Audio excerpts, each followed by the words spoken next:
In today's video, I'm going to teach you how to set up your Docusign admin settings in 2021.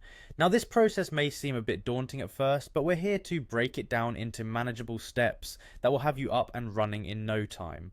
So let's dive in and get started.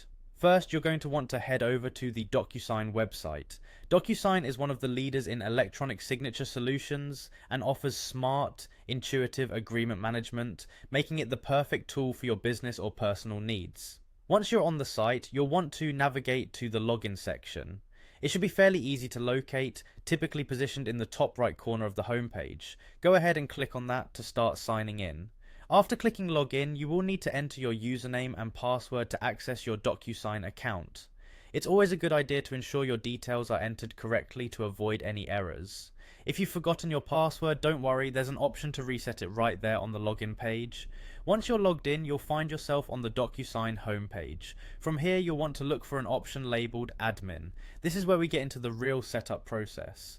Click on that admin link to delve into your administrative settings. This section is essentially the control center of Docusign, providing you with the ability to manage users, configure settings, and handle your organization's preferences. Once you've entered the admin area, you'll notice a range of options and tools at your disposal. This is where you can customize settings to suit your specific requirements. Although it might appear overwhelming with all the possibilities available, it's essential to understand that these options allow you to tailor Docusign to better fit the workflow and needs of your team. You'll want to take a moment to familiarize yourself with the various sections available within the admin console. This includes user management, where you can add or remove team members or give them different levels of access.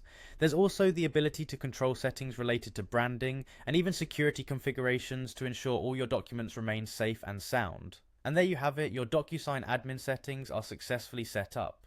Remember, Docusign provides comprehensive support and help documentation online if you ever find yourself needing more detailed instructions down the road. By following these simple steps, you can confidently manage your Docusign settings. Now you're ready to take full advantage of everything Docusign offers. I hope this tutorial has been both informative and helpful. Make sure to like, subscribe, and check back for more guides and tutorials. Thanks for watching, and happy signing.